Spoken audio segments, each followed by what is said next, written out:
so dirty.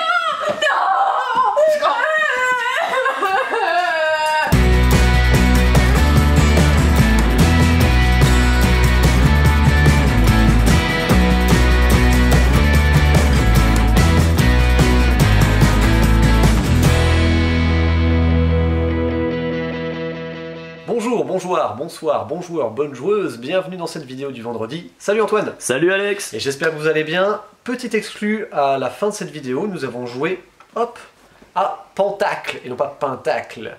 C'est un jeu qu'on a beaucoup apprécié avec Antoine, mais on vous en parle à la fin de cette vidéo. On en parle, mais que Antoine et moi, mais il y avait Alice aussi qui était là pour y jouer.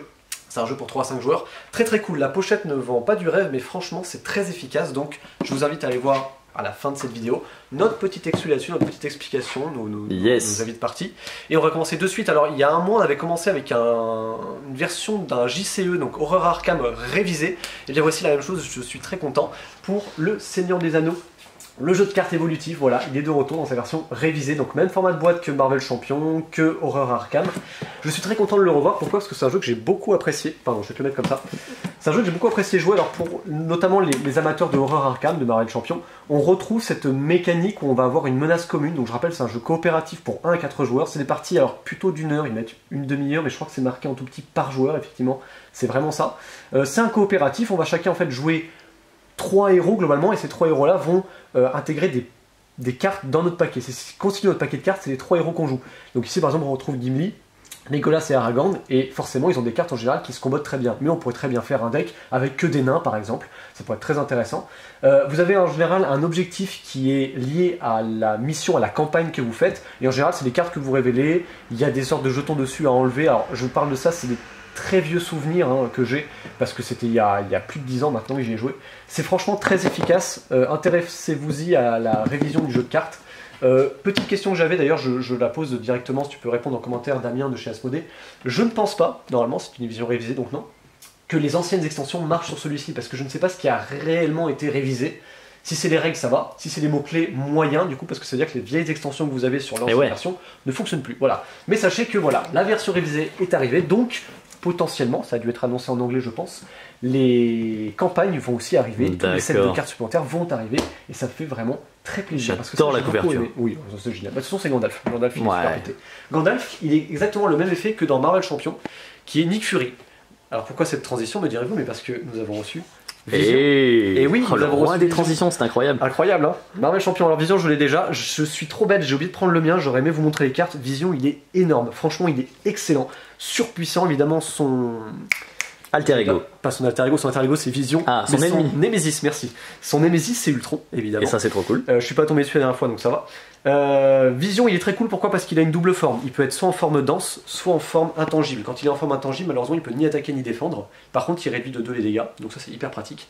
Et en fait, quand vous êtes en forme dense, vous gagnez plus 2 en caractère d'attaque et de contrôle. Et ça c'est très utile parce qu'en fait, en fonction de votre forme, vous avez des cartes que vous avez le droit de jouer si vous êtes en forme dense ou en forme intangible. Mais juste les pouvoirs sont ultra pétés. Mais il est super fort Vision. Franchement, si vous cherchez un bon champion à rajouter dans Marvel Champion, foncez sur Vision. Franchement, moi je l'ai trouvé excellent à jouer, très fun et hyper efficace. Pour retirer tant de la menace que pour faire mal à des ennemis, c'est ultra bien. Ok. Voilà, ça c'est la petite coupure Marvel Champion que j'adore, si vous ne le saviez pas. Et on enchaîne maintenant avec une très belle nouveauté aussi. En effet. Les tyrans de l'Ombre-Terre. Donc le jeu de plateau ici c'est marqué en fait, parce que les tyrans de l'Ombre-Terre c'est tiré du coup de Donjons et Dragons. Donc un nouveau jeu Donjons et Dragons en fait, parce qu'on en avait déjà eu un de plateau très familial. Maintenant on en a un beaucoup plus expert. Ici c'est un deck building. Alors si vous ne savez pas ce que c'est le deck building, tant pis pour vous. Non je plaisante. Le deck building c'est un jeu en général de combos de cartes, de synergie de cartes, dans lequel en fait vous achetez des cartes que vous mettez dans votre défausse, et lorsque votre pioche est vide, vous remélangez votre défausse pour constituer votre paquet. Évidemment, là on est sur un jeu un peu plus costaud, notamment ce que j'aime beaucoup, c'est dans beaucoup de jeux comme les Ruines de Narak, comme The Hunger que j'ai beaucoup aimé, qui sont des deck building associés à plateau, comme Clank. Ici le plateau ça fait plus un effet de conquête, et ici les cartes qu'on va avoir sont très chouettes. Pourquoi? Parce que le marché déjà, enfin du moins le paquet de cartes de base de marché qu'on peut acheter est constitué de 2 factions entre guillemets, et du coup vous en avez déjà plusieurs à l'intérieur. Donc un peu comme Smash Up, vous en additionnez 2, et c'est ces cartes-là qui vont constituer votre marché. Voilà. Donc il y a beaucoup Choisissez d'associations possibles. Soit les dragons et les morts vivants, Par exemple. soit les. Alors je sais plus ce qu'il y a de tête, Ouais. j'espère que je dis pas de bêtises, Non. mais les assassins et les démons, enfin voilà, il y a ce genre de Exactement. choses. Il y a beaucoup de factions disponibles, donc beaucoup de rejouabilité. C'est Au un top, jeu dans la lequel vous rejouabilité. avez en fait un récap de tours sur chacun de vos plateaux de joueurs. Donc c'est un jeu compétitif, je le rappelle, pour 2 à 4 joueurs. En sachant qu'ici, à chaque tour, vous allez pouvoir jouer des cartes. Ce qui était très malin, nous, ce qu'on avait aimé, c'était notamment le principe de conquête, où on va essayer de poser des jetons, une sorte d'influence en fait, pour essayer d'avoir des majorités et marquer des points de victoire à la fin de la partie. Et ce qui est hyper malin, c'est qu'on peut épurer son deck. Et l'intérêt de l'épurer, c'est que du coup, vous allez pouvoir piocher les bonnes cartes que vous avez achetées. Mais aussi, en fait, quand vous épurez votre deck, c'est que les cartes sur lesquelles il y a des points de victoire dessus comptent parce qu'elles sont épurées elles sont mises hors jeu en fait, et c'est les points de victoire qui sont indiqués dessus qui comptent. Et plus la carte que vous épurez était puissante, et plus ça fait de points. Et c'est ça qui est génial. D'où le dilemme. Et voilà, et donc ça c'est les tyrans de l'Ombre-Terre, un deck building au final qui va pas renouveler tant que ça le jeu, mais qui est ultra plaisant, qui est hyper efficace. Enfin, surtout en tout cas l'épuration qui vaut des points de victoire, ça c'est toujours des dilemmes forcément. Donc ça très très cool, les tyrans de l'Ombre-Terre, on est très content. Ouais, vraiment convaincu par les tyrans. De l'avoir enfin reçu celui-ci. Voilà, maintenant nous allons faire un peu de murmure. Hey, c'est moi. On va faire de l'ASMR. Salut Alice. Ça va toi? Allez, on va se mettre au murmure des feuilles. Et je vais arrêter tout de suite parce que je déteste chuchoter. Je parle très fort pour ceux qui ne le savent pas. Voici le murmure des feuilles, le nouveau Roll and Ride de chez Yellow. Je vous avoue que pour moi il est un peu sorti du chapeau. Je crois que pour nous tous un peu. Il est C'est sorti, vrai que je l'ai pas vu venir non plus. Voilà, il est un peu sorti au dernier moment, mais c'est par Paolo Mori qui a déjà une trentaine de jeux à son actif, dont des très bons, par exemple Blitzkrieg. Voilà, J'ai beaucoup aimé Blitzkrieg. Voilà, ça c'est un petit roll and write. Eh bien, on s'était dit bon, un énième roll and write. En ce moment, ça a le vent en poupe, mais effectivement, bon. Et ben en fait, c'était une super bonne surprise avec Alex. On s'est joué une petite partie hier soir. C'était trop bien. Ah, ok. Donc, de 2 à 6 joueurs à partir de 8 ans pour 20 minutes environ. Vous avez un magnifique bloc de feuilles ici pour écrire. Il y a 4 couleurs différentes car il y a 4 saisons. Donc soit vous pouvez faire des parties courtes avec une seule saison, soit vous pouvez un peu à la Trek 12 faire une grande partie avec les 4 saisons d'affilée. À la fin on cumule les points. Voilà, vraiment comme à la Trek 12, un peu une campagne. Donc le premier module c'est le printemps dont j'ai pris les feuilles ici. Le but, assez classiquement, c'est de faire le plus de points de victoire possible en cochant différentes manières de faire des points. Donc voilà, les couples d'oiseaux, les arbres, etc.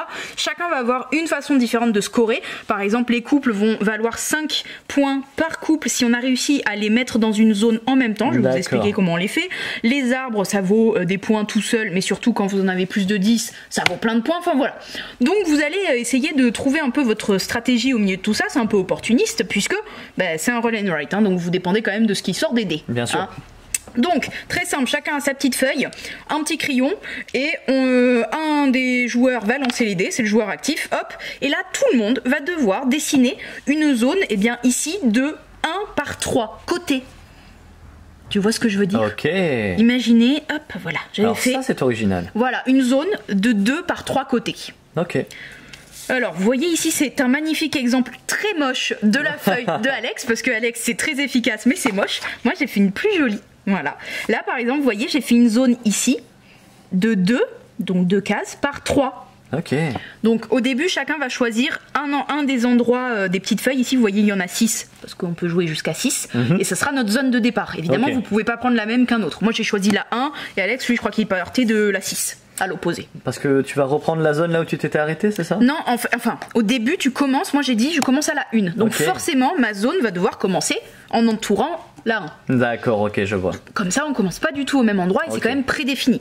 Ensuite, les prochaines zones que je devrais dessiner doivent toujours être orthogonalement liées à des endroits que j'avais déjà encadrés. Je peux pas me téléporter dans la nature. Progresses donc exactement. Sur le plateau, voilà, donc au fur et à mesure, je vais faire des zones. Une fois que chacun a dessiné sa zone, on va annoncer un seul symbole qu'on va scorer et donc cocher. C'est là où va commencer à venir la grosse frustration parce que quand j'ai fait cette zone-là, elle était très disparate, il y avait un peu de tout.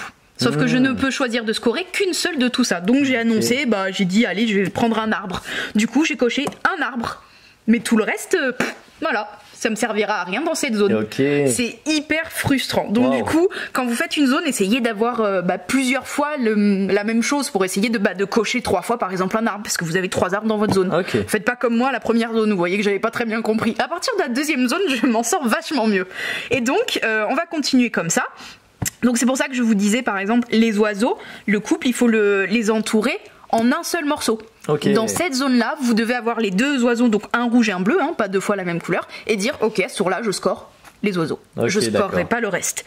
Voilà, ça c'est vraiment la base. Dans le module du printemps, vous allez avoir aussi la rivière, par exemple, alors on peut la traverser, mais ça nous enlève des points. Vous voyez, là, il y a marqué -1 point à chaque passage de la rivière. Alors moi, j'ai bien fait attention, à chaque fois, mes zones, elles étaient sur le bord de la rivière. Alors qu'Alex, à un moment, il a fait traverser une zone par la rivière. Enfin, sa zone a traversé la rivière. Ça lui faisait -1 point. Bon, des fois, c'est rentable, Okay. si vous scorez d'autres choses. Bien sûr. Il y a plein de petits trucs. Des fois, il y a le nuage. Le nuage, quand il est tiré, tout le monde va pouvoir cocher un nuage. Mais les nuages, en fonction des saisons, vont pouvoir se comboter à d'autres choses. Par exemple, là, dès que vous arrivez à 3 coches de nuages, vous aurez 2 points par petite pouce que vous aurez aussi coché. Donc, il va falloir faire le choix de cocher les pouces au fur et à mesure de la partie, mais c'est risqué parce que vous ne gagnerez les points des pouces que si vous avez eu des nuages au dé. Bien sûr. Voilà.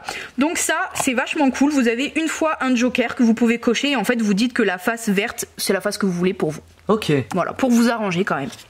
Voilà. Eh bien, écoute, ça a l'air très original ça. Voilà. Donc là, il y a les 4 saisons. Je vous dis viteuf. Hop. Ouais. L'automne, on va avoir un peu de tout ici, mais surtout, on va avoir les serpents et les moustiques. Par exemple, les moustiques, faut surtout pas qu'il y en ait dans votre zone. Voilà, dans aucune de vos zones. Les fruits se multiplient les uns aux autres, donc ça peut être vite pété. Hop, on a l'automne. Vous voyez, c'est très joli. Non, Chaque fois, cool, ouais. très très belle. Bonne surprise. Voilà, l'automne, eh bien, vous avez des tempêtes qui vont se déclencher avec les nuages cette fois. Voilà, et alors entre autres, il y a plein d'autres choses. Quand vous faites une zone avec des champignons par exemple, vous êtes obligé de tous les comptabiliser. Ceux-là vous rapportent des points, mais ceux-là vous en enlèvent. Voilà, vous comptabilisez les champignons. Donc attention. Et enfin l'hiver, vous pouvez traverser la rivière parce qu'elle est gelée, entre autres. Voilà, les renards vous donnent des points, mais que s'ils sont seuls dans la zone, parce que les renards sont très territoriaux si vous ne le saviez pas. Voilà, c'était le murmure des feuilles. Très très bonne surprise parce que c'est vraiment un mélange parfait entre frustration, mais celle qu'on aime, parce qu'on a envie de tout cocher, mais on ne peut pas, et un vrai casse-tête en se disant, ok, non, mais si je le mets là, non, ça va couper mon couple, mais je vais faire ça. Enfin bref, c'était vraiment une super bonne surprise, donc très agréable et très jolie. Voilà, je vous le recommande. Super. On enchaîne avec moi derrière. C'est parti. Hey, coucou YouTube! J'enchaîne pour vous parler de Cascadia. Hop là, Cascadia, qu'est-ce que c'est? C'est un jeu de pose de tuiles, d'optimisation, avec un thème nature qui fait bien plaisir, et surtout un travail éditorial au top. Le matériel est d'excellente qualité, les jetons sont super épais, on a un petit sachet comme ça dans lequel on va aller chercher le matériel à chaque manche. Il y a plein de matériel, c'est fourmillant. Comment ça se joue? Eh bien c'est très simple. Vous avez une tuile de départ, autour de laquelle vous allez rajouter d'autres tuiles, des tuiles d'habitat. Donc on peut le voir ici, chaque tuile comporte plusieurs habitats, ou ça peut être une tuile de un seul habitat. Par exemple ici on a de la prairie ou de la savane, je sais pas trop, et ici de la forêt. Et bien si je choisis cette tuile là, je vais l'ajouter à mon habitat déjà présent, enfin mon plateau déjà fait, le but étant de faire les habitats les plus grands possibles. Mais je prends pas que ce jeton, je vais prendre l'animal qui va lui être associé, tiré au hasard, un petit jeton de faune, et je vais pouvoir le placer sur une tuile où il y a son symbole, donc ça veut dire que il peut habiter dans cette zone, et on va l'ajouter. Ok, donc à chaque tour, j'ai le choix entre 4 associations. Je vais en choisir une et placer sur mon plateau. Certains habitats, lorsque je vais y mettre un animal, vont me donner une petite pomme de pin comme ceci. C'est un point de victoire pour la fin de la partie, c'est une récompense, donc ça peut être intéressant de prendre ces tuiles là, mais ça peut aussi s'utiliser en tant que pouvoir, donc je sacrifie mon point de victoire pour soit modifier le marché. Donc je vais changer les animaux par exemple, soit changer d'association. Par exemple je veux 7 animaux, mais je veux 7 tuiles, et bien je prends ces deux là. Hop là. Comment on gagne des points de victoire? Bah oui, comme tout jeu d'optimisation, tout jeu de placement de tuiles, eh bien, va falloir optimiser pour aller récupérer vos points de victoire. Vous allez récupérer des points de victoire déjà en faisant de longs habitats. Donc, on va regarder pour chaque rivière, eh bien, plus elle est longue, plus ça fera des points. Pour chaque montagne, plus elle est longue, plus ça fera des points. En fin de partie, j'aurai des points de bonus par chaque type d'habitat si c'est moi qui ai l'habitat le plus long de ce type. Et puis, on va aussi gagner des points de victoire avec les animaux. En fait, à chaque début de partie, on va tirer 5 cartes animaux qui vont vous indiquer comment ces animaux vous font marquer des points. Et c'est là donc toute la rejouabilité de ce jeu, puisque évidemment, vous aurez rarement le même tirage, vous aurez des animaux différents à chaque partie, et puis surtout la combinaison des animaux font que vous allez marquer différemment. Alors les animaux, ils vont faire marquer des points selon leur placement. Par exemple, le saumon, c'est tout simple, il va falloir faire des bancs de saumon. Plus vous avez de saumon consécutifs, plus ça fait 2 points. Vous allez avoir cet oiseau là, je crois que c'est une buse, si je dis pas de bêtises, ou si je me trompe, c'est moi la buse. Et bien la buse, elle peut être adjacente à n'importe quel autre animal, mais pas à une buse. Forcément, c'est son territoire, il faut pas l'approcher. C'est un petit peu comme les renards. Voilà pour Cascadia. Il est vraiment très très joli pour peu que vous soyez sensible à ce thème nature, pour peu que vous aimiez les jeux de placement de tuiles, d'optimisation. Il est à 100% pour vous. C'est un jeu donc de Randy Flynn. C'est un jeu de 1 à 4 personnes. Il y a un mode solo. Ouais. Pour des parties d'environ 40 minutes. Hop là. Et on prend le bus. Allez en voiture Simone, voici Get on Board de Yellow encore, voici, et encore dans la gamme un peu des Roll and Ride, celui-ci c'est un Flip and Ride et plateau, voilà, ça c'est and board, voilà c'est ça, Get on Board, parce qu'on a un plateau et ça vraiment, je crois que c'est la première fois, hein, moi je vois... C'est vrai, j'en connais pas, ouais. Ouais, vraiment c'est la première fois que je le vois et c'est ce qui fait que c'est génial. On va un peu y assembler les sensations des aventuriers du rail. Oui. Parce qu'on va donc construire notre ligne de bus chacun. On va avoir 2 plateaux, un recto verso. Ici on est sur le plateau New York. De l'autre côté c'est Londres. Et Yellow m'a glissé qu'il y aura des prochaines villes, des prochaines boîtes. Voilà. Donc, notre but en tant que ligne de bus, c'est de faire le plus de points de victoire possible en faisant la ligne la plus optimisée. On va avoir différents moyens de gagner des points de victoire, mais ici vous allez avoir 2 objectifs publics qui auront été piochés au hasard, et ensuite ce sera directement sur votre feuille, parce qu'on reste quand même sur un flip and write à la base. Donc chacun aura sa feuille et... Vous verrez, elles sont toutes différentes. On dirait pas comme ça, hein, on dirait les mêmes. Eh bien, je vous dirai qu'est-ce qui n'est pas pareil un peu plus tard. Donc, en début de partie, chacun va choisir, avec une carte qui va un peu vous pousser à choisir ça, un de vos points de départ. Voilà, vous allez y mettre votre petit feu rouge. Donc au début, il n'y a rien, imaginez, là c'est juste que je vous ai un peu teasé la sensation qu'on va pouvoir avoir. Mais voilà, on a juste notre petit feu rouge. Ou feu vert, parce que c'est de là que va partir notre ligne. Notre ligne, on va essayer de la faire rejoindre les 3 points, ce sont des lettres qu'on va pouvoir retrouver par rapport au plateau. On va essayer que notre ligne arrive à rejoindre tous ces points. Quand on y arrive, ça fait plein de points de victoire. Voilà. Donc du coup, on va choisir un point de départ qui pourrait être le plus proche possible de ce qu'on doit relier. Bien sûr. Hein, voilà, on optimise comme on peut. Maintenant, un tour est très simple. Eh bien, on va sortir un ticket de bus. Qui va être pour tout le monde. Ça équivaut un peu au dé. D'accord, ouais. C'est un 4. Un 4. Qu'est-ce qu'on fait? Eh bien, chacun notre tour en commençant par le contrôleur, qui est le premier joueur. Vous avez vu, c'est un petit poinçon, c'est trop mignon. Eh bien, il va cocher, ici, le 4. Vous voyez, le 4, ça va lui donner cette forme-là. Ou celle-là. Ok, c'est au choix. Voilà, il choisit. En fait, ça sera le 4 et le 10 qui pourront lui donner ça. Petite précision, il n'y a qu'un seul exemplaire de chaque chiffre, donc vous savez que le 4 il est tombé une fois, il ne retombera plus. Voilà, donc ça vous pouvez le prévoir. Du coup le 4, eh bien j'ai le choix entre cette forme ou cette forme, et je vais en choisir une des deux et la poser avec mes petits tronçons de ligne de bus, en partant de mon point de départ. Donc je l'ai créé ici, hop, j'ai créé, je peux faire cette forme là, voilà, je l'ai posée ici. Vous voyez, j'ai encadrer des petits gens. Bah oui, je suis une ligne de bus, je sers à quoi? À récupérer des passagers, forcément. Eux vont m'aider aussi à gagner des points de victoire. Je vous avais dit, il y a les objectifs, mais aussi sur notre feuille. Donc, on va voir les petites mamies. Les mamies, on les entasse dans notre bus. Voilà, on sait pas trop qu'est-ce qu'elles font. Elles ont sûrement fait un club de bridge au fond du bus. Mais vous voyez, plus vous allez en cocher, et plus ça vous rapportera des points. Ok. Voilà, tout simplement. Donc les mamies, ça s'entasse. On vous aime, les mamies. Hein. Ensuite, il y a les businessmen. Les businessmen, vous allez les cocher au fur et à mesure. Vous êtes obligé de les cocher sur une même ligne. Vous pouvez pas commencer à en cocher là, là. C'est voilà. Vous commencez la ligne et vous la finissez. Vous allez devoir, eux, les déposer quelque part. Contrairement aux mamies qui, elles, restent dans le bus jusqu'à la fin des temps. Voilà. Les businessmen, eux, ils sont occupés. On doit les déposer dans leur building qui vont ressembler à ça sur le plateau. Dès que vous croisez, votre ligne va croiser un petit building, donc je te laisse regarder sur le plateau qui est ici.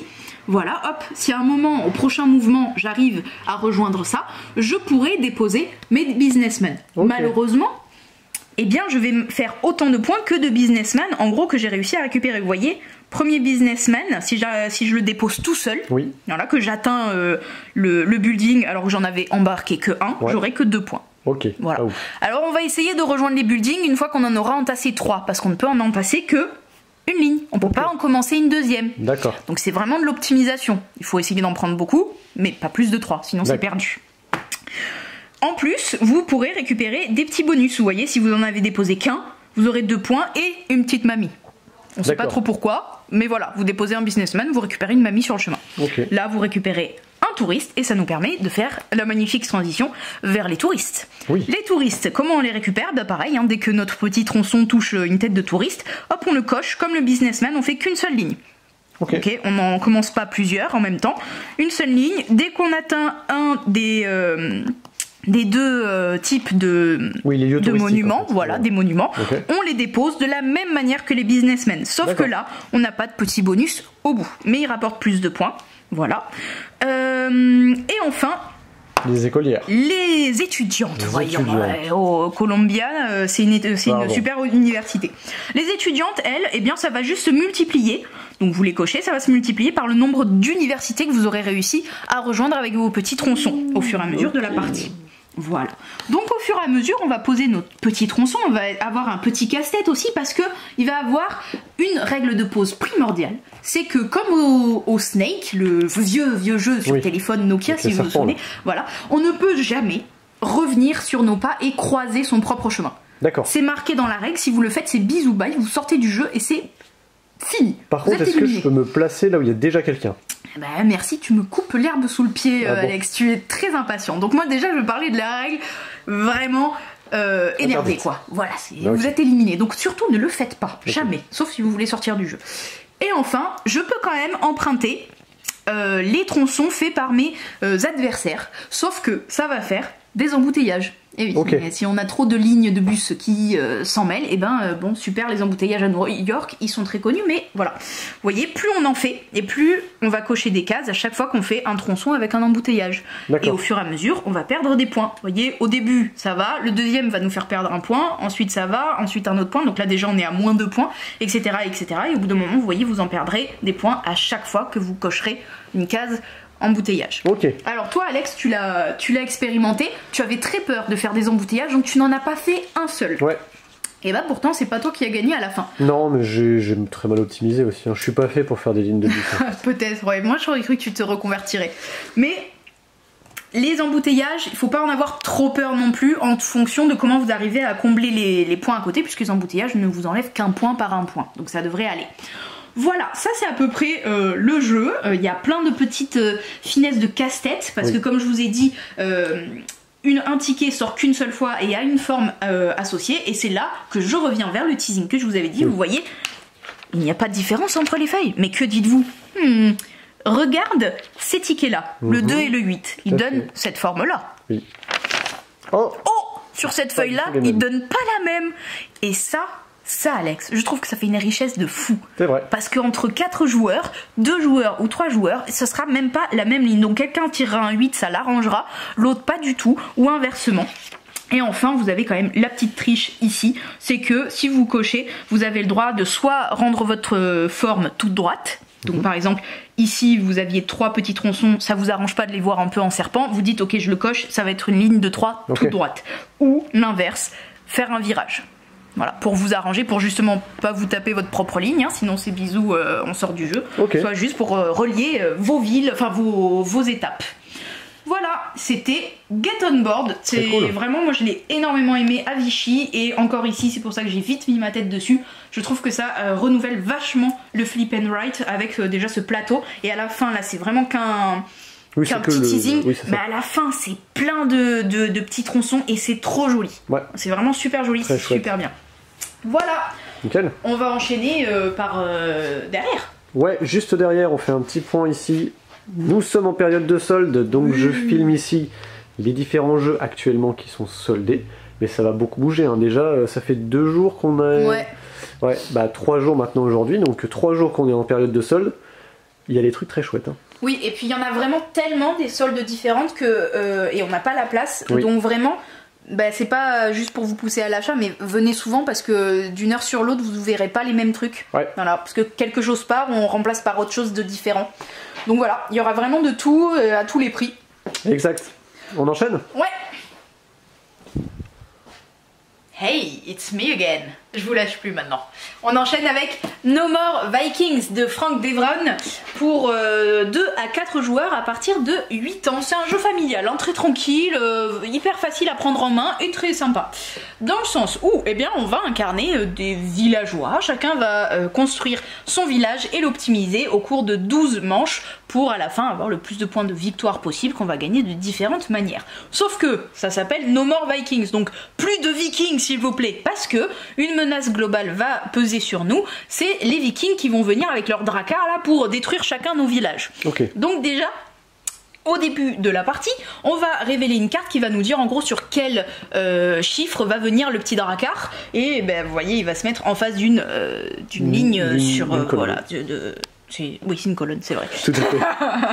Donc déjà, ça va être une menace qui va planer. Bon, à votre tour, vous allez programmer une des 3 actions possibles, c'est-à-dire de l'optimisation, changer de carte ou faire un événement, en gros, tirer des cartes. Okay. Et oui, de l'optimisation, c'est-à-dire tout ce qui concerne votre village. Vous allez voir, il y a différentes choses. D'accord. Donc, si vous faites par rapport à des cartes, donc on programme face cachée chacun, on révèle, et on va faire chacun notre tour les effets. Donc, révéler des cartes avec des événements, voilà, qui pourront peut-être soit vous aider, soit embêter les autres. Et si vous avez choisi plutôt de jouer sur votre village, vous allez avoir le choix soit de déplacer des choses que vous avez déjà construites, enfin principalement les soldats et les villageois, parce que bon, les bâtiments ça se déplace pas malheureusement, voilà. Ou alors faire évoluer des choses. Par exemple, votre villageois, vous pouvez le transformer en chevalier, qui va pouvoir, vous vous doutez, vous défendre contre les vikings. Bien sûr. Ou alors, si vous avez 2 maisons côte à côte, donc un villageois avec un autre villageois, vous pouvez le transformer en chaumière. 2 chaumières côte à côte, vous pouvez en enlever une et mettre l'autre sur des fortifications qui elles vont pouvoir résister aux vikings. Vous allez pouvoir, il me semble qu'avec 2 chevaliers vous pouvez faire une tour de garde. Voilà.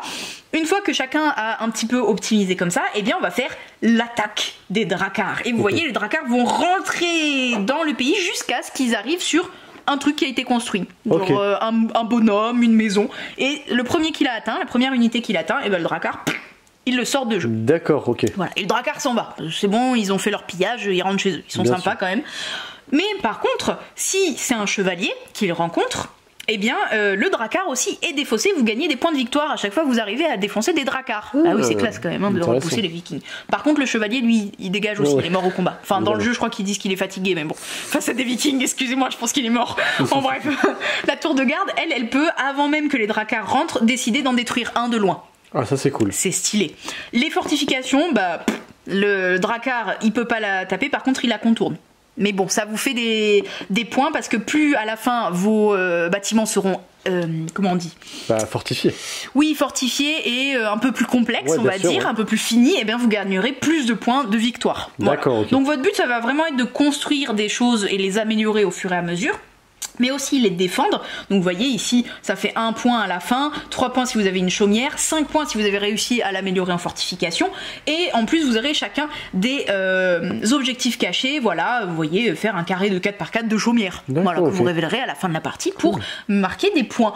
Il y a aussi normalement un édit royal commun à tous, voilà, donc un objectif commun, et c'est à peu près tout, je pense. Ah si, il y a les petits champs de blé que vous pouvez construire qui eux se font facilement dégommer, mais qui vous font des points de victoire. victoire à la fin aussi. Ah, d'accord. ok. Voilà, C'est bien, ça. donc petit jeu d'optimisation tranquille avec une petite menace. Après, il n'y a pas énormément d'interaction entre les joueurs à part à travers ces événements qui peuvent popper et aller embêter les autres. Bien sûr. Mais voilà, c'est tranquille, c'est cool, 35 minutes grand max de partie, ça s'enchaîne bien. C'est cool, ouais, ça a l'air sympa ça. Voilà, en parlant d'enchaînement, ben on va enchaîner, hein. Muséum Pictura. Alors Oh. il était vachement attendu, principalement par moi. Beaucoup de gens, j'en ai entendu quand même pas mal de personnes qui l'attendaient. Muséum, peut-être que vous connaissez. C'était un jeu qui était déjà sorti à une autre époque, il y a quelques années, qui s'appelait juste Muséum. Voilà. Oui. Muséum, moi je l'ai adoré.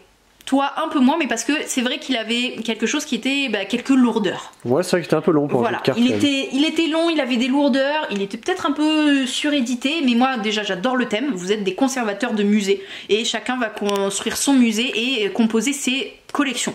Ouais. Voilà. Moi je trouve ça vachement cool. Avant vous pouviez jouer dans un musée qui allait récupérer de tout, du monde entier, des statues, voilà, vraiment un peu genre le Louvre.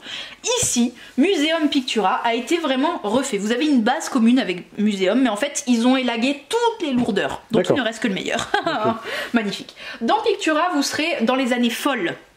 Les années folles, c'était une époque où on était très très friands de l'art et de la culture, et donc là vous allez être des conservateurs de musées, mais seulement pour de la peinture cette fois. C'est pour ça que ça D'accord. s'appelle Pictura. Bien sûr. Voilà. Ce qui est très cool aussi, notons, c'est que c'est de la culture. Vraiment, c'est trop bien parce que il y a plus de 160 cartes, un truc comme ça, 180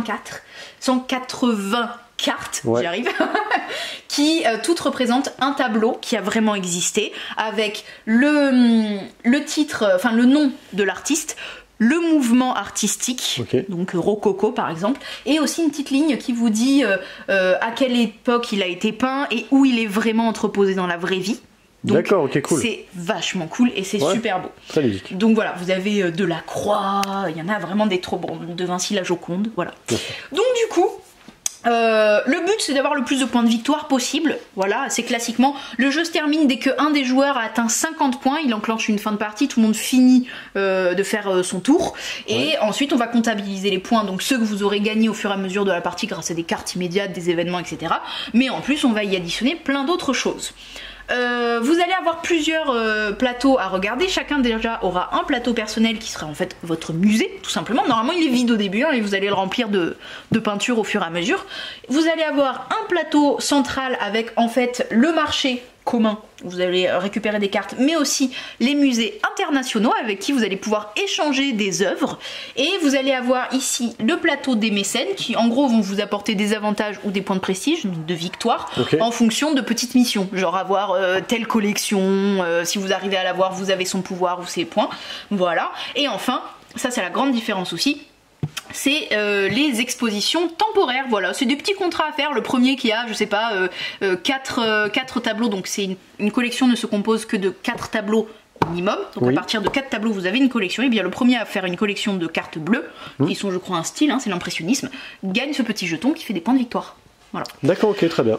Donc du coup, vous allez à votre tour récupérer des cartes dans le marché, ou alors vous allez les échanger, et surtout vous allez avoir des tendances. Vous voyez, c'est ces cartes là avec un T, vous allez tous avoir une tendance au départ, au début de votre partie, que vous aurez tiré au hasard. Ça va vous donner des points de victoire en fin de partie si vous avez suivi ces tendances, parce que Ok. à l'époque c'était vraiment des tendances, hein, la culture. Je sais pas, tendance rococo, donc plus vous aurez de tableaux rococo dans votre galerie et plus vous aurez de points à la fin de la week-end de la partie. Et les musées, eux, internationaux aussi auront des tendances eux ils veulent bien échanger un tableau de chez eux, mais en échange de plutôt du rococo, parce que justement c'est tendance chez eux. Donc il va D'accord. falloir leur échanger des tableaux de votre main. Votre main est limitée à 8 cartes. Quand D'accord. vous en avez plus, ça va dans une des fosses qui est en fait votre réserve de musée. À la fin de la partie, si vous avez trop de cartes dans la réserve, vous perdez des points de victoire, parce que c'est pas très stylé d'avoir les 3 quarts de votre galerie en réserve, quoi. Bien Faut sûr. optimiser son musée. Mais vous allez avoir de temps en temps des actions un peu spéciales qui ne se retrouvaient pas dans le muséum, qui sont l'inventaire, qui arrive de temps en temps, où vous allez pouvoir récupérer des cartes de des fausses réserves dans votre main, que vous aurez vidé préalablement, hein, puisque vous pouvez pas en avoir plus de 8 dans la main. Donc des fois vous pouvez un peu réagencer, et c'est un petit risque que vous prenez avec vous-même, de vous dire ok je le défausse, mais je prévois de faire un inventaire à un moment, mais vous n'êtes pas assuré qu'il arrive. Donc voilà, vous pouvez vous faire avoir en fin de partie. Comme dans l'ancien muséum, vous pouvez aussi, au lieu d'acheter ou d'échanger, vous pouvez échanger avec la défausse, donc la réserve d'un des adversaires. D'accord. Voilà.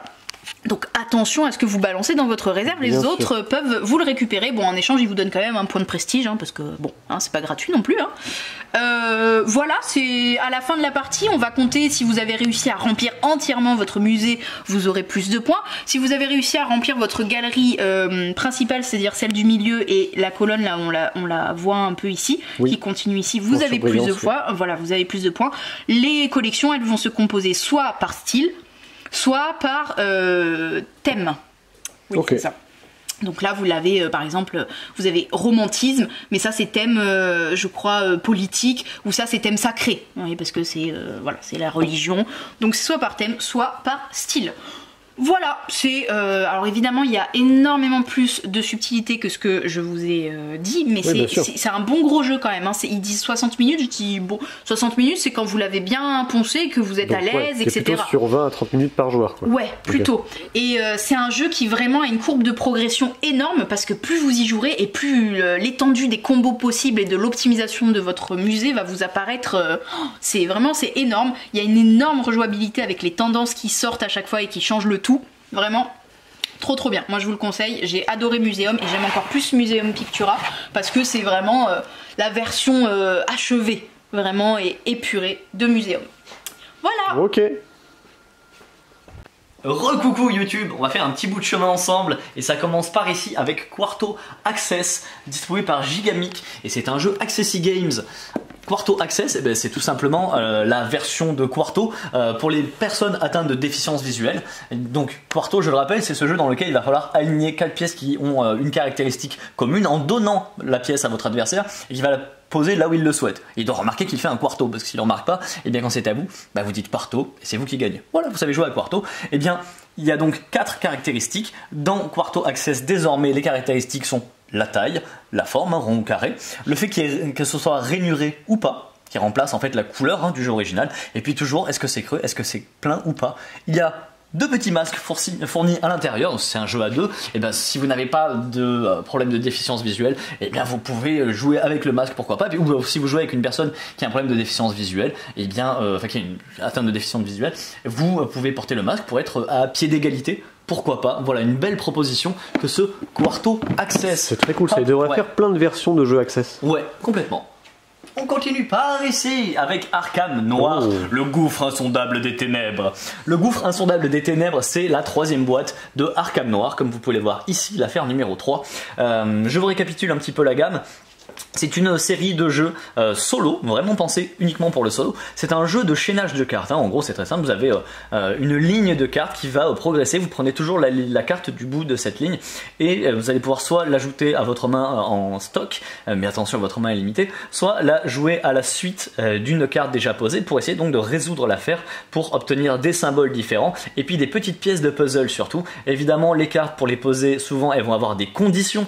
Quand j'ai un petit cadenas comme ceci, il faudra qu'au préalable j'ai posé par exemple une clé. Il y a certaines cartes qui vont me demander est-ce qu'il y a un certain nombre de cartes qui soient déjà posées dans la ligne. Je vais pouvoir ouvrir plusieurs affaires simultanément et attention, il y a certaines cartes, eh bien je ne pourrai rien en faire, je vais les jeter pour pouvoir refaire de la place dans ma main pour aller chercher des cartes qui m'intéressent plus. Eh bien elles vont peut-être vous faire sombrer dans la folie. On est vraiment dans des thèmes Lovecraft, c'est très bien porté. J'aime beaucoup Arkham Noir, en ce moment je fais la première boîte, je pense que je vais très prochainement me faire celle-ci. C'était ma petite découverte récente, puisque je trouve que la mécanique de chaînage est très intéressante et je trouve que c'est ce genre de jeu dans lequel il n'y a pas nécessairement de texte, il y a juste un petit mot sur la carte pour vous dire j'en sais rien, Monsieur McFelish, ou alors une demeure, une sombre demeure, enfin voilà. Juste des petits mots d'ambiance, et en fait quand vous allez mettre les cartes à la suite, vous allez vraiment vous raconter une histoire dans votre tête. En tout cas, ça s'y prête très bien. Moi, je m'imagine très bien me déplacer de lieu en lieu, tomber sur des choses de plus en plus étranges quand je joue, et je me raconte vraiment une histoire. On a une mécanique qui est un peu froide, un peu basique, mais qui est bien enrobée. Et donc, j'ai pas réussi à avoir trop d'infos sur ce que Gouffre Insondable des Ténèbres apporte par rapport à la version 1 et 2. Il y a forcément des mécaniques supplémentaires. Je pense que je vais bientôt les découvrir et je me ferai un plaisir de vous en parler. Avis aux joueurs solo, avis aux fans de Lovecraft. Passe juste au-dessus à Seto Watch Mercenaire. Alors Seto Watch Mercenaire et Outriders, dont je vais vous parler juste après. Donc Seto Watch, à la base, c'est cette boîte-ci qu'on a à la boutique et qu'on aime beaucoup. Jusqu'ici, il y avait ma tête posée dessus, la recommandation d'Antoine. Bah, désormais, c'est la recommandation de Alice, puisqu'en fait, on est tous les deux à aimer ce jeu, voire à adorer ce jeu. Et donc, on se relaye quand même un petit peu. Je vous montre, parce qu'on... Hop là, ça c'est la boîte d'Alice, justement. Je récapitule quand même. Qu'est-ce que c'est que Set a Watch? Hop, ça s'ouvre comme ceci, en fait. C'est une gamme désormais donc de jeux coopératifs dans lesquels vous allez incarner des héros qui possèdent chacun leur classe. Donc il y a de nouvelles classes ici dans cette boîte: l'artificière, la barbare, on va les passer en revue. La sorcière qui peut avoir soit le corbeau soit le chat, donc je vais jouer avec le chat évidemment, c'est obligatoire. Le moine, j'aime beaucoup ce genre de classe, on le sait, les gens qui jouent avec Donjon Dragon avec moi le savent. L'hérétique, rien que le nom me donne envie d'y jouer. Le chasseur de tête, donc de nouvelles compétences. Évidemment, le moine qui va pouvoir améliorer ses dés, le chasseur de tête qui va améliorer ses effets en battant des ennemis, donc en les gagnant en tant que trophée. La sorcière, comme je vous l'ai dit, un familier. Hop là, super, merci beaucoup. Et puis nouvelle mécanique également, le marchand, puisque désormais vous aurez une phase d'achat. Vous allez mettre donc des petites cartes comme ceci d'objets, tels que des petits consommables comme ceci ou des armes qui vont vous aider durant votre périple, puisque bien en fait comme dans Set a Watch l'original, on va aller de lieu en lieu. À chaque lieu on va allumer un feu qui va attirer des hordes d'ennemis, et là on pense un petit peu en mode de jeu Tower Defense. Exactement. Pour les fans du style, hein, simplement voilà, des hordes de monstres qu'il va falloir y résister. En les éradiquant tous, tant qu'à faire. Il y a toujours 4 personnages en jeu, dont un qui va gérer le feu et les 3 autres qui vont combattre. La gestion du feu, c'est important parce que plus le feu est puissant et plus vous allez pouvoir voir les ennemis arriver de loin et donc anticiper les attaques, les différents effets, la plupart des ennemis ayant des effets.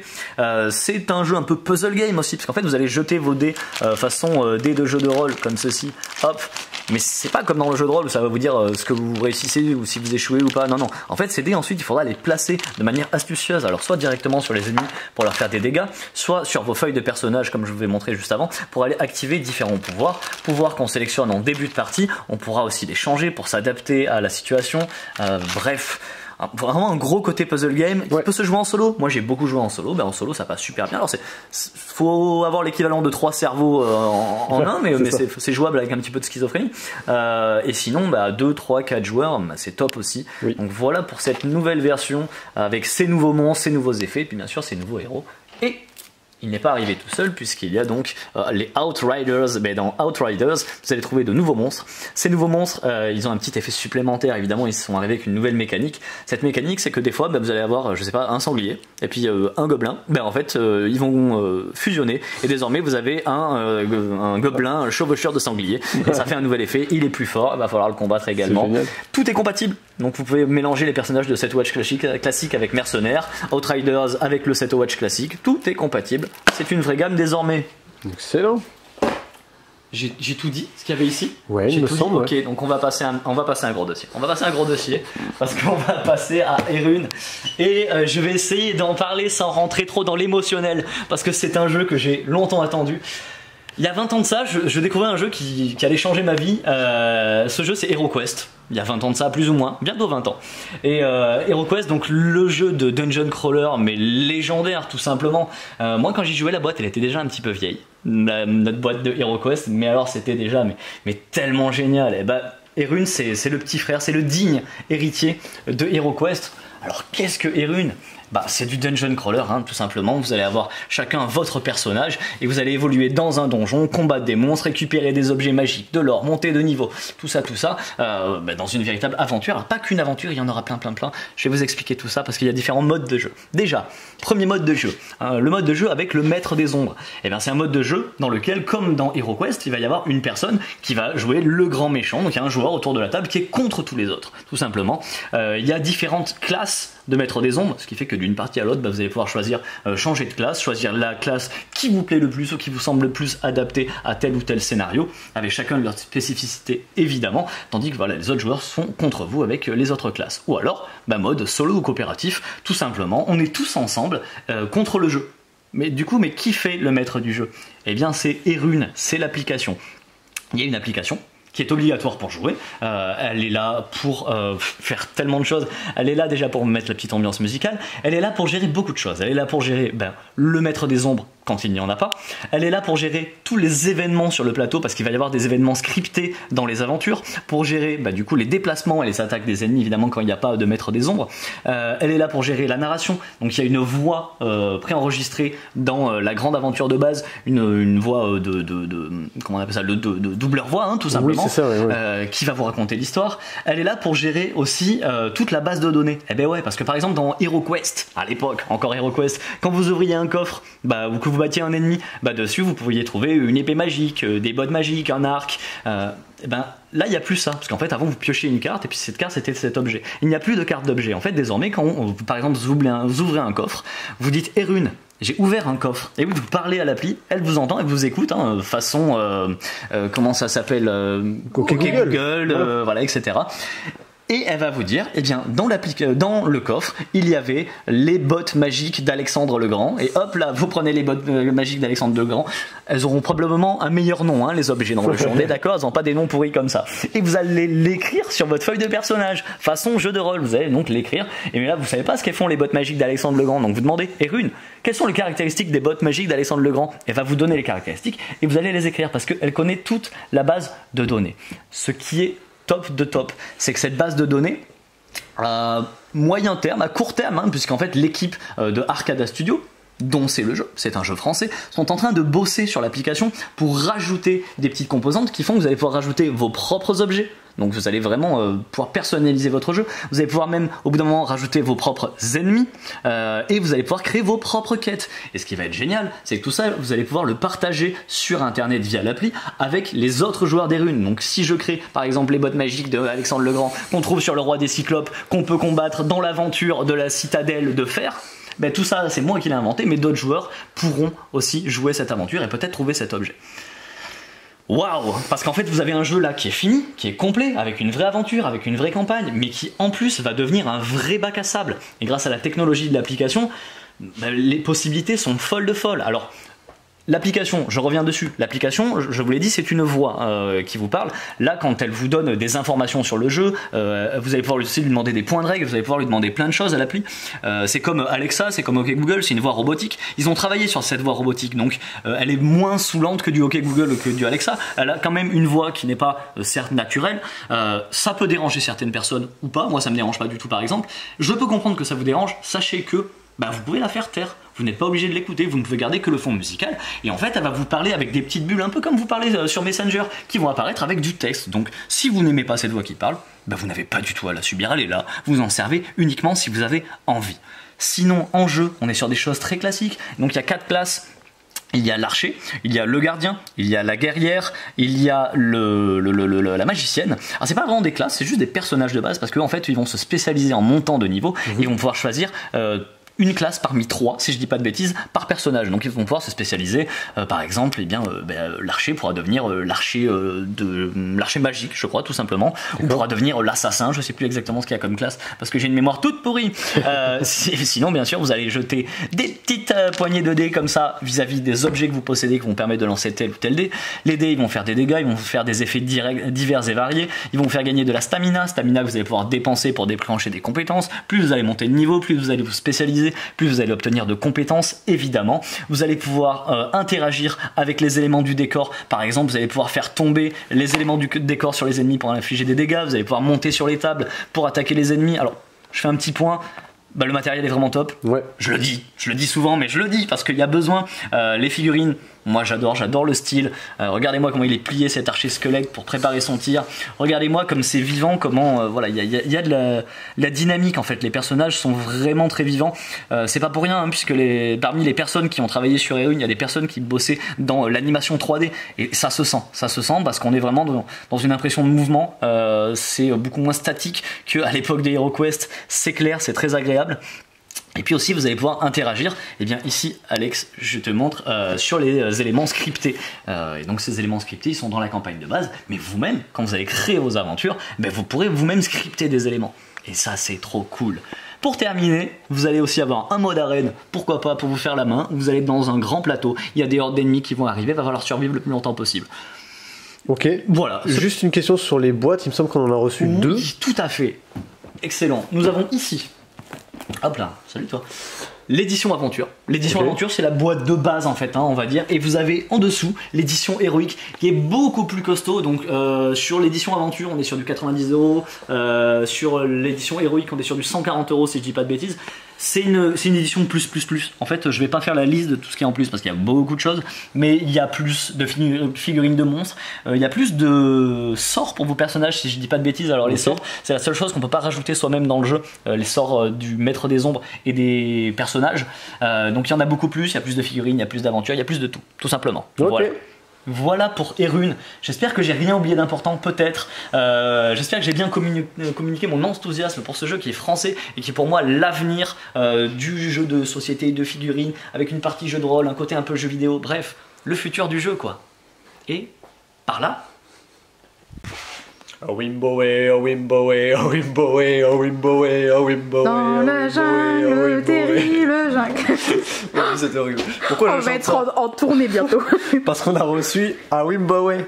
A Wimboé, c'est un jeu pour 2 joueurs uniquement à partir de 8 ans et pour des parties d'environ 20 minutes. C'est un jeu très accessible, un jeu de pli. Voilà. Pour 2.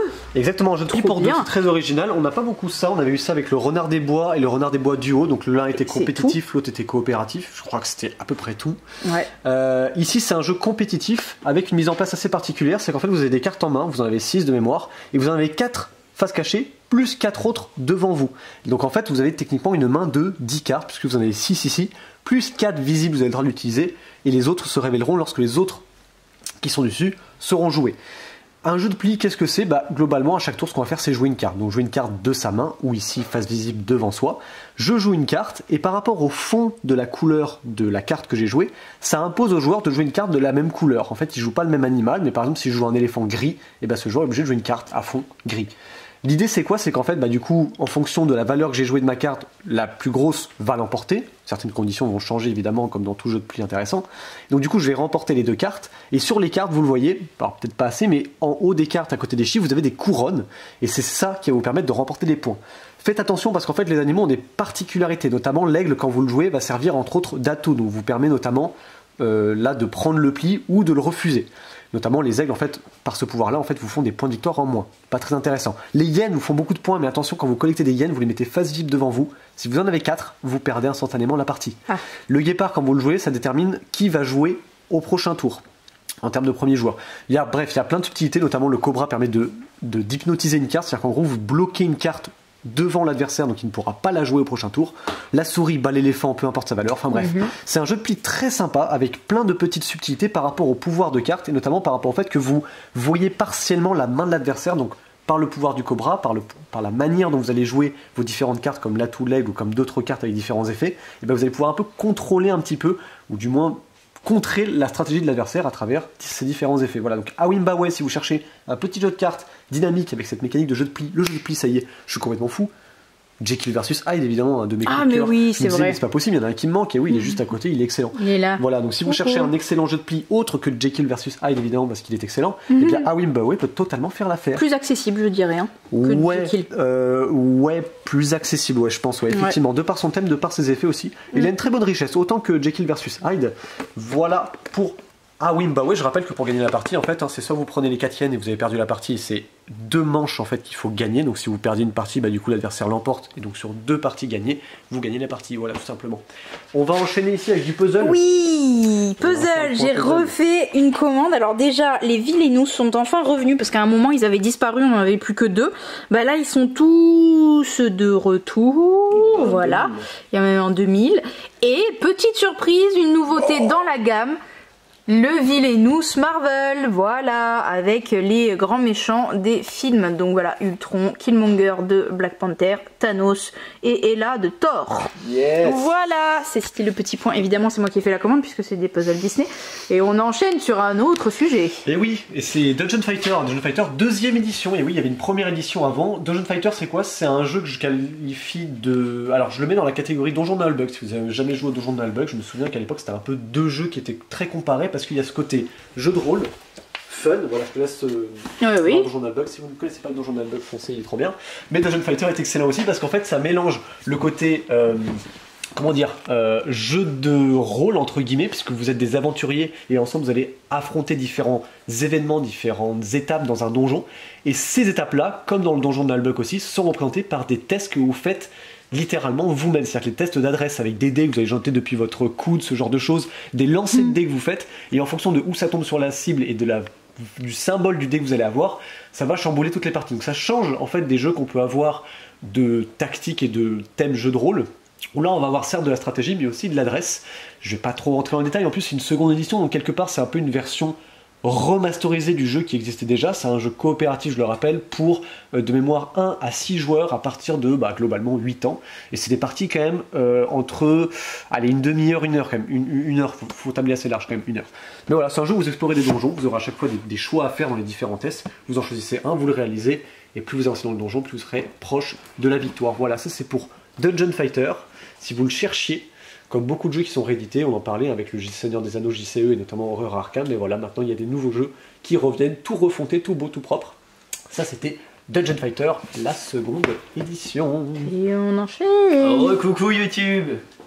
On enchaîne avec la gamme Echoes qui vient d'arriver et que moi j'ai pas du tout vu arriver, mais j'ai adoré le concept et c'est pour ça que c'est moi qui vous en parle. Ce sont des jeux d'enquête audio, donc il y en a 3. L'Eclipse qui est plutôt dans une ambiance futuriste, la danseuse autour d'une histoire de fantôme écossais à base voilà, un fantôme d'une danseuse tout simplement, et le cocktail, on est plutôt dans une ambiance new-yorkaise à l'époque de la prohibition si j'ai bien compris. Comment ça fonctionne Echoes? Eh bien c'est un jeu à appli, décidément. C'est un jeu à application dans lequel vous allez pouvoir scanner des objets. Allez hop, on prend le cocktail pour vous expliquer. Vous avez des cartes d'objets et, eh bien, bonne nouvelle, vous avez un super pouvoir. Ce pouvoir, c'est lorsque vous touchez un objet, vous êtes capable d'entendre le passé de cet objet. Je m'explique. Si vous prenez justement un verre à cocktail, vous allez pouvoir entendre tous les objets qu'a fait, tous les bruits qu'a fait cet objet dans le passé. Donc probablement pas mal de ting ting ting et de chin chin, mais aussi toutes les discussions des personnages qui tenaient cet objet. Donc vous allez pouvoir entendre toutes les discussions des personnes qui tenaient ce verre à cocktail durant tous les cocktails passés, ok? Et bien voilà, grâce à ce super pouvoir, vous allez pouvoir enquêter sur l'un des 3 thèmes. Vous avez donc de nombreuses cartes qui représentent les différents objets auxquels vous avez accès. Vous allez donc les écouter via l'appli et vous allez devoir essayer de retracer un petit peu le fil des événements pour résoudre l'enquête, tout ça en environ 50 à 60 minutes. Donc je récapitule, un jeu d'enquête audio, super pouvoir d'écouter les objets, je trouve ça vraiment génial comme concept. Le cocktail ambiance new-yorkaise prohibition, la danseuse autour d'un fantôme écossais et l'éclipse dans une ambiance beaucoup plus futuriste. Voilà pour Echoes. Ben. C'est un derrière le comptoir, allons-y. Hop, hop, hop. C'est un derrière le comptoir bien complet, ok? Il va y avoir une pile ici à la fin. Et on va attaquer là, hop là. C'est du Game of Thrones, c'est du Game of Thrones, c'est du Game of Thrones. On a ici les héros de Stark numéro 2. On a ici les cavaliers de Tully. Je suis nul en Game of Thrones, si je dis des choses qui n'existent pas dans l'univers, vous me reprenez. Des pauvres airs, poor fellows, ok. Et des héros de Lannister. Deuxième boîte, tout simplement. Là, je mets ça de côté. Yop là. Du Star Wars Légion. On a des tanks droïdes. Les tanks droïdes, on les a déjà bien vendus. Ils étaient très attendus. Et on a ici la plateforme de soutien d'infanterie. C'est 2 gros trucs hein, quand même. Top pour les joueurs de Star Wars Légion. Une nouveauté jeu de rôle, mais ouais, j'ai pas fait le point jeu de rôle parce qu'il n'y avait que ça. Mais je vous le présente ici quand même avec grand plaisir, puisque c'est un supplément pour la Mascarade, hein, Vampire, la dernière édition. C'est une aventure, ils appellent ça une chronique, c'est une campagne, vous appelez ça comme vous voulez. Moi j'appelle ça une campagne par exemple, mais voilà, c'est une chronique donc pour Vampire, la Mascarade, à Londres. Donc voilà, si comme toute personne normalement constituée, vous rêvez de boire le sang de vos voisins, et ben vous allez pouvoir jouer à Londres. Hop là!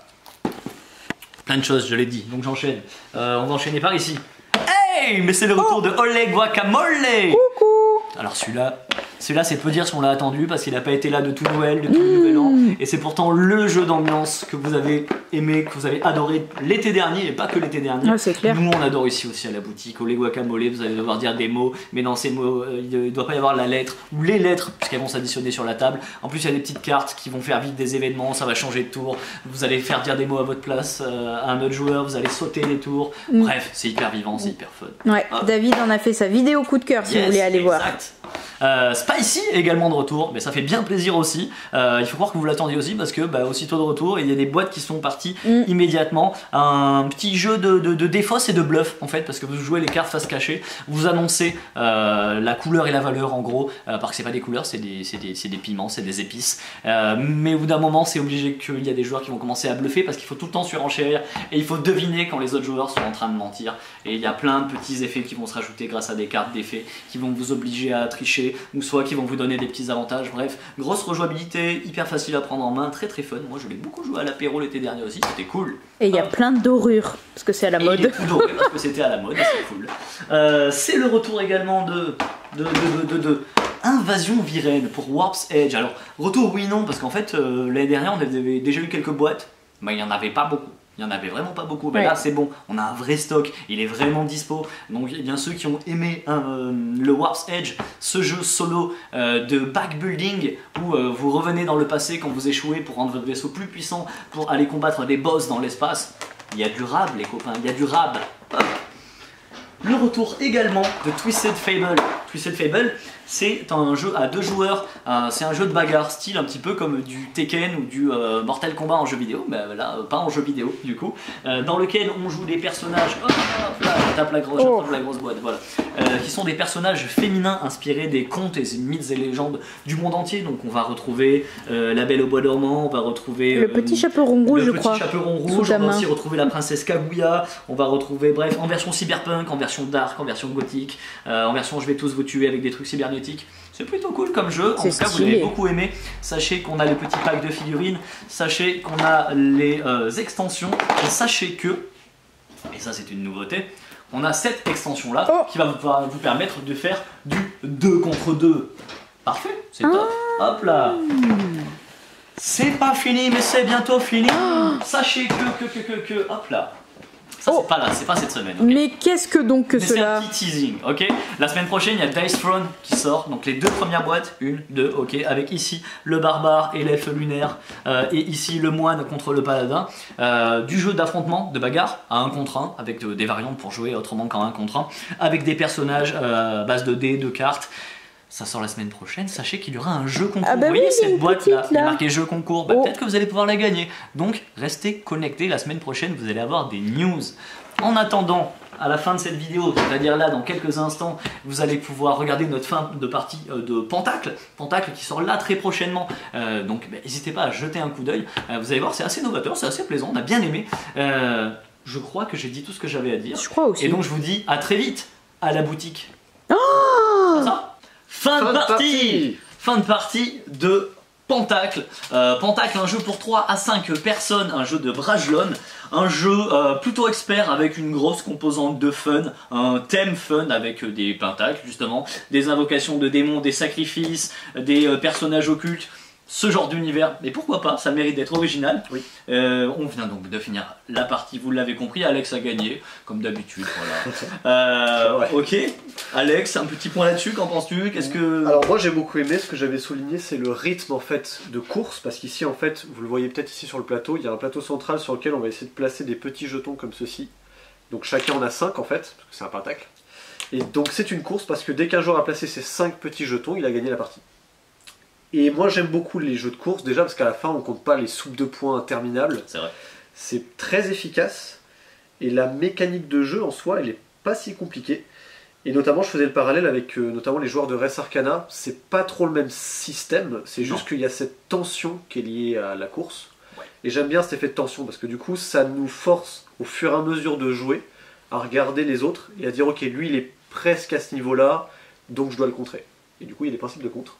Les principes de contre, tout à fait. Donc basiquement, vous allez avoir plusieurs ressources sur le sommet de votre plateau. Vous allez avoir des petits cubes d'influence. Vous avez des petits jetons comme ceci qui vont vous donner des pouvoirs, mais qui vont aussi pouvoir être dépensés tout simplement. Donc chaque jeton possède un pouvoir en lui-même. Et puis vous allez avoir bien, des petits personnages, ce sont des cultistes, et vous allez les sacrifier. Les 3, vous pouvez les déplacer, donc soit l'influence pour aller recruter des cultistes, soit les petits jetons qui donnent des bonus comme je vous ai dit, donc des jetons de puissance pour aller poser votre flamme. et c'est poser 5 flammes qui va vous faire gagner, donc c'est très important. Soit vous allez sacrifier des cultistes pour aussi poser votre flamme. Voilà, quand vous posez vos 5 flammes, vous avez gagné la partie, point. Quand vous posez votre flamme, vous allez récupérer une malédiction, donc c'est un paquet de cartes malédiction. Elles ont des effets qui vont vous pourrir la vie à vous, donc plus vous avancez dans le jeu, plus vous allez vous faire pourrir la vie. Et ce qui va se passer à chaque tour, c'est que donc déjà vous allez dépenser ces éventuelles ressources si vous les avez pour poser des flammes ou recruter des personnages. Et ensuite vous allez choisir une nouvelle faveur. Donc une faveur différente. Ok, ça veut dire que la faveur que vous choisissez ne pourra pas être choisie au prochain tour, donc il y a aussi une petite réflexion là-dessus. Ce qui va être cool, c'est qu'on va pouvoir vous bloquer. D'où le fait que c'est une course, et quand on voit qu'il y a quelqu'un autour de la table qui s'approche de la victoire, vu que c'est un jeu à minimum 3, les 2 autres joueurs vont s'allier contre lui ou contre elle. Oui. D'où le côté un petit peu fun, un peu ambiance qui m'a plu moi. Ouais. Comment ça fonctionne? Vous avez des cartes en main comme ceci, ce sont des lames de tarot, avec des illustrations qui sont, ma foi, bien... Franchement, elles sont vraiment très cool. Le jeu en lui-même est assez épuré, avec ces gros aplats de noir, avec des couleurs un peu kitsch. Mais par contre sur les illustrations on n'est pas sur quelque chose de kitsch du tout, sur quelque chose de vraiment très joli, très détaillé, avec une bonne ambiance bien dark, et du coup il y a des symboles sur les faveurs, et quand je choisis une faveur on fait un tour de table, donc dans le sens des aiguilles d'une montre, et un joueur peut choisir de défausser les cartes correspondant aux 2 symboles. Chaque faveur a une combinaison de 2 symboles différents pour dire eh bien non, tu ne feras pas ton effet. Alors on va quand même y déplacer le jeton, oui, mais c'est la personne qui dépense les cartes qui va profiter de l'effet à votre place. On se vole l'effet carrément. Alors vous avez une petite compensation d'un petit cube de pouvoir comme ceci, d'influence, oui, d'influence, qui est une maigre compensation qui est quand même présente. Mais voilà, ça va vraiment faire l'intérêt de ce jeu. Je pense que on n'a fait qu'une partie, mais je pense qu'il y a vraiment tout un intérêt stratégique autour du fait de vérifier qui est en avance dans la partie et de lui mettre les bâtons dans les roues, à lui ou à elle plutôt qu'à l'autre joueur ou plutôt qu'à d'autres joueurs. Et voilà, qu'est-ce que peut dire de plus? Je sais pas, sur l'iconographie au début c'est un peu chargé quand même, hein. Vous le regardez, les mots-clés aussi. C'est quoi? Moi j'ai attendu 2 tours avant vraiment de comprendre l'iconographie. Et après, une fois que j'ai compris, franchement ça allait très vite. Et dans ma tête j'ai vu les combos vraiment possibles. Franchement très intéressant en fait comme... Je sais pas si le thème va rebuter des gens ou... Il a le mérite d'être original. Il a le mérite d'être original, comme la mécanique de jeu a le mérite d'être original. C'est assez original. Hein. C'est très cool. Comme on l'a dit juste avant, l'iconographie au début elle va vous faire bizarre, les mots-clés sont pas communs, le sacrifice, pouvoir, influence. Mais on s'y fait très vite et vraiment, c'est original. J'ai du mal à le comparer à un autre jeu de ma connaissance. Je pense que quand vous allez faire votre première partie, vous allez avoir un petit peu le même effet, je comprends pas tout du premier coup. Au bout de quelques tours, ça tourne. En fait, c'est vraiment fluide au final. Ouais. Franchement très chouette, très bonne surprise en vrai. Comme ça, personnellement la boîte, pas spécialement. T'as l'impression que c'est une pochette d'album d'un groupe de métal des années 80. Du coup moi j'adore. Donc oui, du coup ça peut parler à certains, ils vont se dire oh génial. Non mais en fait, il n'y a pas besoin d'aimer le thème ou de ne pas l'aimer. Ouais, au final le jeu il tombe super bien quoi. Enfin vraiment très très bonne surprise. Hein. Je me lancerai pas dessus, tu vois. Je verrais ça sur une table de jeu, je me dirais ouais. Et en fait franchement faut y jouer hein, parce que je pense qu'à 5 ça doit être assez moi cool. j'aimerais bien jouer à 5 Ça doit être très cool à 5 ouais. Je sais pas, je pense qu'on Ok, et ben voilà, hop là j'ai fait tout tomber. C'est Pentacle ou Pentacle, je sais pas comment on prononce. C'est Brajlon, c'est distribué par Gigamix, de 3 à 5 joueurs. Ça va durer plus ou moins 40-50 minutes. Et ça sort très prochainement, je crois la semaine prochaine. J'espère que je vous dis pas de bêtises. Ciao ciao. Ciao.